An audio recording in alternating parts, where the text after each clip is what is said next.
Hello guys, അപ്പോൾ ഇന്ന് ഇതാണ് താരം, അതായത് ഒരു പിയേഴ്സ് ബോക്സ്. ഇന്ന് എനിക്ക് വലിയൊരു സന്തോഷമുള്ള ഡേ ആണ്. അതായത് ന്യൂ ഇയർ ആവാനായിട്ടുണ്ട്. അപ്പോൾ ന്യൂ ഇയർ സെലിബ്രേഷൻസും കാര്യങ്ങളൊക്കെ നിങ്ങൾക്ക് ഉണ്ടെങ്കിൽ ഒന്ന് കമൻറ്റ് ചെയ്തോളൂ കേട്ടോ. എനിക്കും ഇങ്ങനത്തെ കാര്യങ്ങളിലൊക്കെ വലിയ ഇഷ്ടമാണ്. പിന്നെ ഇന്നൊരു കുഞ്ഞ് സർപ്രൈസ് കിട്ടിയൊരു ഡേയും കൂടിയായിരുന്നു കേട്ടോ. ന്യൂ ഇയർ ആയിട്ടില്ലെങ്കിലും എൻ്റെ ഉമ്മ നേരത്തെ തന്നിട്ടുണ്ടായിരുന്നു. അപ്പോൾ എനിക്ക് അതിൻ്റെയൊക്കെ ഒരു സന്തോഷം കൂടിയതുകൊണ്ടാണോ എന്തോ എനിക്ക് ഒരു വോയിസ് ഓവർ ചെയ്യാനും വല്ലാത്തൊരു സന്തോഷം ഉണ്ടായിരുന്നു.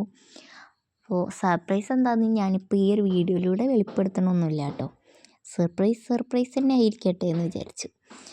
അപ്പോൾ ഇന്ന് നമുക്ക് ഈ ഒരു പിയേഴ്സ് ബോക്സാണ് കിട്ടിയിട്ടുള്ളത്. അപ്പോൾ പിയേഴ്സ് ബോക്സിന് പറയാനായിട്ടിപ്പോൾ വലിയ കാര്യങ്ങൾ കൊണ്ടൊന്നും ഉണ്ടാക്കാനൊന്നും എനിക്ക് ഫസ്റ്റൊന്നും ഓടിയിട്ടുണ്ടായിരുന്നില്ല. പിന്നെ ഈ വീഡിയോ എടുത്ത് കുറച്ചൊക്കെ ആയപ്പോഴാണ് ഒന്ന് ഓർത്തത്. അപ്പോൾ പിന്നെ ഞാൻ ഇത് തന്നെ ചെയ്യാമെന്ന് ഓർത്ത് ഇരിക്കുകയായിരുന്നു. അപ്പോൾ ആദ്യം ചെയ്യേണ്ടത് ഇതേപോലെ ഒരു പിയേഴ്സ് ബോക്സിൽ നമുക്ക് ഇതേപോലെ എന്തായാലും സോപ്പ് എടുക്കാൻ നമ്മൾ പൊളിക്കുമല്ലോ. അപ്പോൾ ആ ഒരു പൊളിച്ച ഭാഗം ഒന്ന് ഒട്ടിച്ചു കൊടുക്കുക എന്നുള്ളതാണ്. അപ്പോൾ ഒട്ടിച്ചു കൊടുത്തിട്ട് സൈഡ് ഭാഗം ഒന്ന് കീറി കൊടുക്കണം. അതായത് നല്ല ടാസ്ക്കുള്ള പണിയാണ്. അപ്പോൾ സൂക്ഷിച്ച് ചെയ്യുക, കൈയൊന്നും മുറിയാണ്ടിരിക്കുക. അപ്പോൾ ഇനി നമുക്ക് ഇതിനൊന്ന് ഉണക്കിയിട്ട് വരാം. അതായത് ഇത് ഒട്ടിയണ നല്ല രീതിക്ക് തന്നെ ഒട്ടണം എന്നാണ് ഞാൻ ഉദ്ദേശിച്ചത്. അപ്പോൾ ഒട്ടിയൊക്കെ നല്ല വൃത്തിയായിട്ട് വന്നിട്ടുണ്ടായിരുന്നു. ഇനി നമുക്ക് ഈ ഒരു സൈഡും കൂടെ ഒന്ന് കട്ട് ചെയ്ത് ഫുള്ളായിട്ട് അവിടെ ഒന്ന് കട്ട് ചെയ്ത് മാറ്റണം. അപ്പോൾ നമുക്ക് ഈ ഒരു സാധനം കൊണ്ട് ഞാൻ ഇത്ര കട്ട് ചെയ്യാൻ ശ്രമിച്ചിട്ടും എനിക്ക് പറ്റുന്നുണ്ടായിരുന്നില്ല. അപ്പോൾ ഞാൻ വീണ്ടും കത്രിക വെച്ച് ഒന്ന് കട്ട് ചെയ്യാമെന്ന് വിചാരിച്ചു.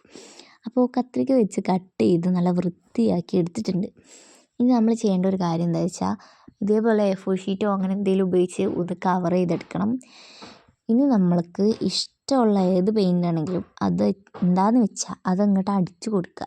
ഈ പെയിൻറ്റ് ചൂസ് ചെയ്യാൻ കാരണം എന്താണെന്ന് വെച്ച് കഴിഞ്ഞാൽ ഞാൻ ഇതുവരെയായിട്ട് ഈ പെയിൻറ്റ് യൂസും ചെയ്തിട്ടില്ല. പിന്നെ പോരാഞ്ഞിട്ട് എനിക്ക് വലിയൊരു കൗതുകം പോലെ എനിക്ക് ഫീൽ ചെയ്തു ഈ ഒരു കളറ്. അപ്പം അതുകൊണ്ട് ഈ ഒരു കളർ മാത്രം ചൂസ് ചെയ്തു. പിന്നെ ഇതേപോലെ ഒരു കട്ടിയുള്ള ഒരു പേപ്പർ എടുക്കാം. എന്തായാലും കുഴപ്പമില്ല. ഇനിയിപ്പോൾ ചട്ട ഒന്നും ആവാതിരിക്കുക കേട്ടോ. കാരണം ഒട്ടിക്കാൻ നല്ല പണിയായിരിക്കും. ഈ ഒരു സാധനം തന്നെ ഒട്ടിക്കാൻ ഞാൻ നന്നായിട്ട് പാടുപെട്ടിട്ടുണ്ട്. നമ്മൾ ടെക്സ്റ്റൈൽസിൽ നിന്നൊക്കെ കിട്ടുമ്പോൾ ഒരു സംഭവം എനിക്കറിയില്ല ഇതിനെന്താ പറയുകയെന്നൊന്നും. അങ്ങനെ ഒരു പേജ് പോലത്തെ ഒരു സംഭവം കിട്ടും. അത് വെച്ചാണ് ഇപ്പം ഞാൻ ഇതിന്മേൽ ഒട്ടിച്ചു കൊടുത്തത്. ഇനി നമ്മൾ ചെയ്യേണ്ട ഒരു കാര്യം ഇതേപോലെ ബാക്കിലോ ഫ്രണ്ടിലോ ആയിട്ട് ഇങ്ങനെ ഒട്ടിച്ചു കൊടുക്കാം. ബാക്കിൽ ഒട്ടിക്കായിരിക്കും കുറച്ച് അടിപൊളി കാര്യം. അപ്പോൾ ഞാൻ ബാക്കിലാണ് ഒട്ടിച്ചത്. നിങ്ങൾക്ക് എവിടെ വെച്ചാൽ ഒട്ടിക്കാം. അപ്പോൾ നല്ല വൃത്തിക്ക് ഒട്ടിയിട്ട് വന്നിട്ടുണ്ടായിരുന്നു. അപ്പോൾ ഇനി നമുക്ക് ഇതിൻ്റെ ഒരു സൈഡ് കട്ട് ചെയ്ത് കൊടുക്കാം. അപ്പോൾ ഞാൻ ചെറുതായിട്ട് കട്ട് ചെയ്തിട്ടുള്ളൂ. എനിക്ക് വല്ലാത്തൊരു ബോറ് പോലെയൊക്കെ ഫസ്റ്റൊക്കെ ഫീൽ ചെയ്തെങ്കിലും പിന്നെ ഇതിൻ്റെ ഫൈനൽ ലുക്ക് കണ്ടപ്പോൾ ഒരു സന്തോഷം തോന്നി.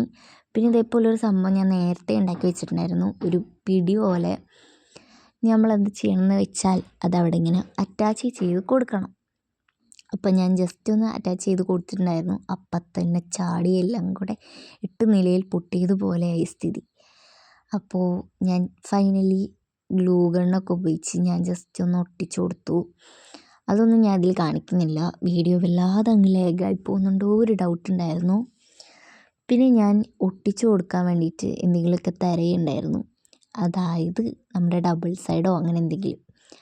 അപ്പോൾ ഇതൊക്കെ വൃത്തിയാക്കി വെക്കാൻ ശ്രമിക്കുക കേട്ടോ. എൻ്റെ പോലെയാണെങ്കിൽ നല്ല അടിപൊളി പണികളൊക്കെ കിട്ടുന്നുണ്ടാവും. അപ്പോൾ ഞാൻ ഇതേപോലെ ഒരു കുഞ്ഞൊരു സ്റ്റിക്കർ എടുത്തിട്ട് അതിൻ്റെ മുകളിൽ ഡബിൾ സൈഡ് എടുത്തിട്ട് അങ്ങനെയാണ് ഒട്ടിച്ചത്. അപ്പോൾ ഇതാണ് ഇതിൻ്റെ ഒരു ഫൈനൽ ലുക്ക് ഔട്ട് വന്നിട്ട്. അപ്പോൾ എനിക്ക് നന്നായിട്ട് ഇഷ്ടപ്പെട്ട്. നിങ്ങൾക്ക് ഇഷ്ടപ്പെട്ടില്ലേ എന്നൊന്ന് പറയാം കേട്ടോ. അപ്പോൾ ക്ലൈമറ്റിൻ്റെ പ്രശ്നമാണോ അതൊക്കെ നമ്മുടെ ക്യാമറേൻ്റെ പ്രശ്നമാണോ എന്ന് എനിക്കറിയില്ല. നല്ല വൃത്തിക്കൊന്നും കണ്ടില്ല. അപ്പോൾ ഇതാണ് ഇതിൻ്റെ ഫൈനൽ ലുക്ക് കേട്ടോ. അപ്പോൾ നിങ്ങൾക്ക് ഇഷ്ടമായല്ലോ എന്നൊക്കെ അത് കമൻറ്റ് ചെയ്യുക. പിന്നെ ഇഷ്ടമായ ചാനൽ സബ്സ്ക്രൈബ് ചെയ്യാൻ മറക്കണ്ട, ലൈക്ക് ചെയ്യുക, ഷെയർ ചെയ്യുക. Bye bye.